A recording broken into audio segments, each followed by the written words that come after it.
Kedua, faktanya bahwa memang benar-benar si Kepala Seksi Tindak Pidana Umum ini memiliki maksud yang terselubung, memiliki mensreya jahat untuk mengkriminalisasi. Kalau tidak mungkin perkara yang namanya ijazahnya, ya, orang dituduh menggunakan gelar palsu, ya, tapi barang buktinya adalah jasa yang sah. Lalu dia perintahkan penyidik untuk dilakukan legalisir meskipun tidak bawa aslinya. Namanya legalisir itu kan harus sesuai aslinya. Kenapa tidak dibawa? Kan itu pembodohan. Itu. Lalu di pengadilan negeri ini sudah diputus bebas. Karena memang faktanya tidak sesuai. Ya. Tapi yang anehnya, ya, di Mahkamah Agung itu dikabulkan kasasinya jaksa dengan barang bukti seperti itu.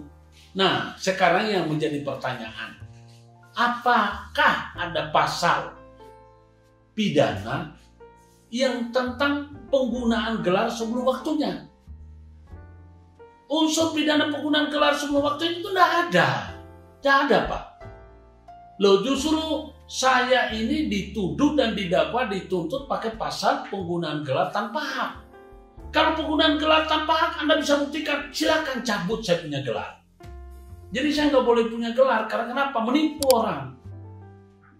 Kalau saya punya gelar tanpa hak, kemudian itu tidak dicabut, berarti Mahkamah Agung ikut membenarkan saya melakukan perbuatan ilegal. Ini loh. Jadi mari kita punya sosiologi hukum.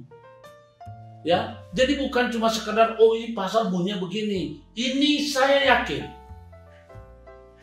bahwa pemilik perkara ini adalah pelapor, yakni Direktur BPN Jatilestari yang bernama Joni Harsono dengan Diriman Sumargo. Mereka pakai duit. Karena mereka sakit hati, saya pernah laporkan mereka. Tapi faktanya memang benar. Bukan mengarang. Bukan karena saya punya titel lantas perkaranya mereka. Bukan karena perbuatan mereka menggunakan pembukuan ganda. Itu pun hakimnya memutus itu. Dia mendudukan saksi ahli OJK. Saksi ahli OJK yang tidak pernah hadir di persidangan diambil sebagai pertimbangannya. Pertimbangan putusan. Makanya kami ribut. Sedangkan hakim ketiga itu hakim sudah diberikan sanksi oleh KY. Hakim yang kami protes itu kan kami laporkan. Lalu oleh KY sudah memutuskan bahwa ketiganya itu melanggar. Artinya kan terbukti mereka curang. Jadi kalau misalnya pun peradilan itu boleh melaporkan masyarakat, ya, atau itu kan buktinya kan sudah ada. Katakanlah hakim ini yang kami protesin melaporkan kepada kami, loh, sudah ada buktinya dari KY bahwa mereka bersalah. Nah, disinilah kadang-kadang kita ini sebagai orang hukum, karena isinya menghukum orang, jadi kepada para aparat hukum, karena itu muatan dan isinya adalah menghukum orang, maka saya minta supaya lebih pintar daripada pengacara. Apalagi masyarakat. Seperti saya ini kan, saya ini terdakwa, tapi saya kan berprofesi pengacara. Nah, sekarang kalau saya dihukum, saya akan nyanyi terus. Ya, saya akan bersuara terus, saya kan nggak akan berhenti, Pak. Ya, jadi tolong pikirkan baik-baik. Bapak jangan ragu untuk merubah keputusan kalau memang ada kekeliruan. Karena ini menyangkut hak asasi manusia. Jadi sekali lagi kepada bapak-bapak yang yang selama ini kurang perhatian, tolong perhatikan, Pak. Masalah hak asasi manusia ini diutamakan. Karena negara hadir itu untuk mengatur dan mengelola negara. Negara dalam hal ini untuk memberikan pelayanan kepada masyarakat. Dan diantaranya pelayanan itu adalah hak asasi masyarakat harus diutamakan. Saya tidak akan pernah berhenti untuk mengatakan itu, Pak. Jadi sekali lagi masyarakat juga perlu ya ikuti terus edukasi dari pengacara Guntur Laremba. Saya akhir-akhir ini berkurang karena terus saja selain daripada saya punya kesibukan menangani klien, ya saya tidak punya waktu dan saya ini kan namanya memberi edukasi. Edukasi kan itu hak saya. Kapan saya akan memberikan kepada Anda dan kapan tidak. Jadi saya cuma mengurangi, saya melihat respon. Apakah masyarakat kita ini sudah pada mau menerima ini masukan saya? Karena terus saja, hanya mereka yang benar-benar mau belajar, itu bisa menerima cara-cara saya.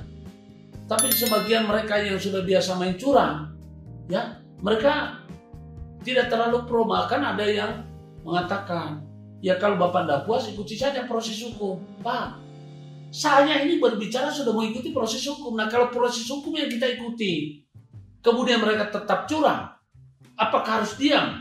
Ingat Pak, yang lagi jadi terdakwa itu adalah saya, ya, bukan Anda, bukan hakim, bukan jaksa, bukan penyidik. Jadi kalau saya tidak melakukan perlawanan secara sungguh-sungguh, bisa jadi saya tidak bersalah jadi dimakan. Karena itu saya himbau kepada masyarakat, sepanjang memang Anda benar, bukti-bukti Anda benar, kemudian Anda sudah mengikuti ketentuan hukum, lalu Anda dicurangi, viralkan saja, gak usah takut. Ya, buktinya presiden itu pada waktu viral dan seseorang itu malah diajak ke istana. Sepanjang benar, jangan salah kemudian ngotot. Saya ini ngotot karena saya merasa benar. Benarnya apa? Orang kalau mau memproses hukum kan harus sesuai hukum. Kalau orang yang mau memproses hukum nggak ngerti hukum dan tidak mengikuti hukum, apakah itu harus kita ikuti? Tidak. Apa kita harus pasrah? Pak, jangan sampai sudah dijatuhi seperti sekarang ini.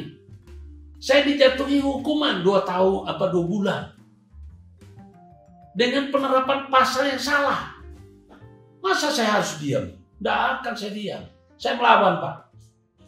Jangan bilang penjara. Ya, nyawa pun saya siap pertaruhkan. Saya kemarin di pengadilan itu sudah minta. Kita bunuh-bunuhan aja. Saya jangan diancam Pak, dipancing. Karena saya ini kecil. Sudah mendapatkan ketidakadilan. Bapak saya dibunuh. Di hadapan mata saya sedang digendong, ditembak sama temannya tentara. Mati sampai sekarang nggak ada apa ini, nggak ada yang mengusut. Karena pada waktu itu hukum kita masih amburadul. Jadi ingat, saya sejak dari kecil sudah bermandikan dengan darah bapak saya. Nah makanya kalau saya mau ditakut-takutin, maaf Pak, ya, saya sudah nggak takut mati, nggak, apalagi penjara. Jadi sekali lagi kepada saudara-saudaraku sebangsa dan setanah air, saya terima kasih. Saya sudah memberikan edukasi kepada kita semua. Mudah-mudahan edukasi saya ini bermanfaat. Saya mohon maaf kepada pihak-pihak yang merasa tersenggol. Saya harus jujur mengatakan, tidak semua penyidik rusak. Tidak semua JPU rusak. Tidak semua hakim rusak, terutama hakim agung. Tapi mereka yang terlibat menangani perkara saya, kemudian mereka tetap menjatuhkan salah, padahal saya tahu persis saya tidak bersalah, maka saya anggap mereka itu apa? Moralnya bejat dan bodoh. Sampai kemanapun, sampai di akhirat, di neraka saya akan tunggu, saya akan kejar. Dan ingat, saya ini lahir dan besar di pasar, di terminal di Sulawesi. Yang kerjaannya Anda sudah tahu, ya. Jadi saya tidak takut dengan ancaman, ya. Saya ingin membuktikan bahwa orang-orang ini salah. Dan ingat, saya tidak akan diam. Semakin saya diperas, saya akan terus melawan. Semakin saya ditekan, saya akan semakin berontak. Semakin saya dizalimi, akan saya buka bobroknya, ya, peradilan. Jadi tolonglah kepada hakim yang masih baik, kepada Mahkamah Agung yang masih baik, kepada Jaksa Agung yang masih baik, kepada negara yang memang perhatian kepada rakyatnya masih baik, kepada DPR RI sebagai wakil masyarakat yang baik, kepada penyidik dan kepolisian masih baik. Tolong komplain saya ini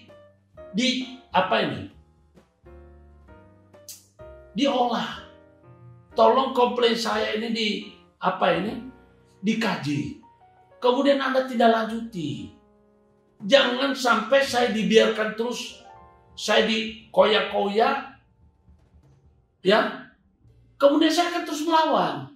Jadi tolonglah, kalau Anda termasuk orang yang baik, beritahu kepada temannya, ralat ini, ya, kita bisa anulir. Bagaimana caranya? Melalui dari eksaminasi kemudian dilakukan pembatalan. Anda membatalkan kan bisa mengatakan bahwa ini ada kekeliruan atau kekilafan.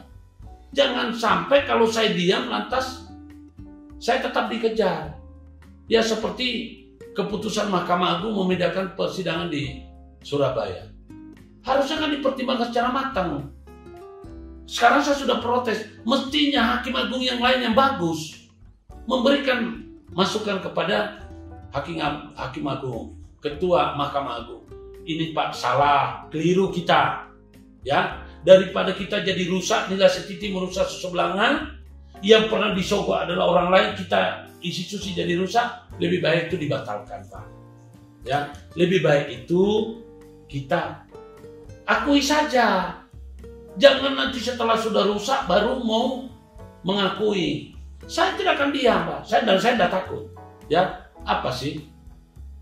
Ya, apa sih hukuman yang terberat di pengadilan? Kan cuma di penjara, kan? Hukuman yang terberat itu mati, Pak. Nah, mati pun saya nggak takut. Jadi, saya mohon maaf. Saya mohon maaf, beribu maaf kepada mereka yang baik, yang tersenggol. Saya tidak bermaksud untuk menyenggol yang lain, yang baik. Karena ini masalah harkat martabat dan kehormatan.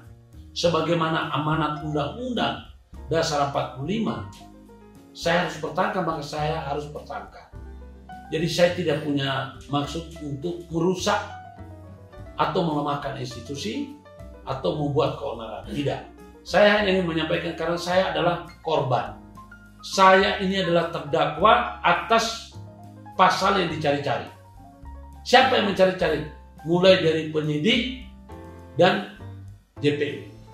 Jadi tolong Anda lihat, saya punya nomor, Pak. Jadi kalau ada yang mau meminta perkara ini supaya lebih gampang, Anda tidak perlu membuka berkas atau file yang terlalu jauh. Silakan kontak saya. Nomor kontak saya 085 2311 50281. Saya ulang lagi.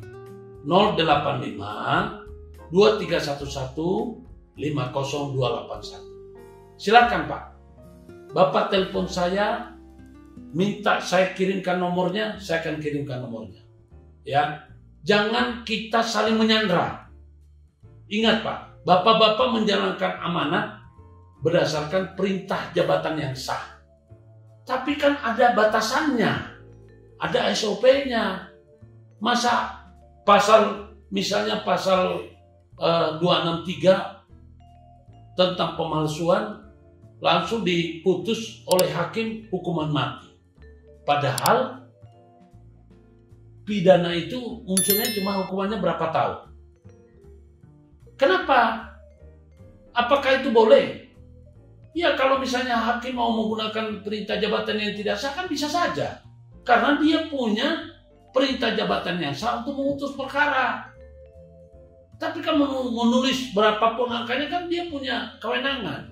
Tapi kan kewenangan yang perintah jabatan yang tidak sah kan jelas. Jadi sekali lagi saya mohon maaf ya kepada masyarakat. Saya tidak bermaksud untuk memprovokasi, tapi saya memberikan edukasi. Ya. Wabillahi taufiq wal hidayah. Wassalamualaikum warahmatullahi wabarakatuh. Salam kebenaran, salam kebenaran, salam kebenaran. Equality before the law. Kita jumpa lagi di lain kesempatan di waktu yang akan datang. Ya. Oke, terima kasih. Assalamualaikum warahmatullahi wabarakatuh.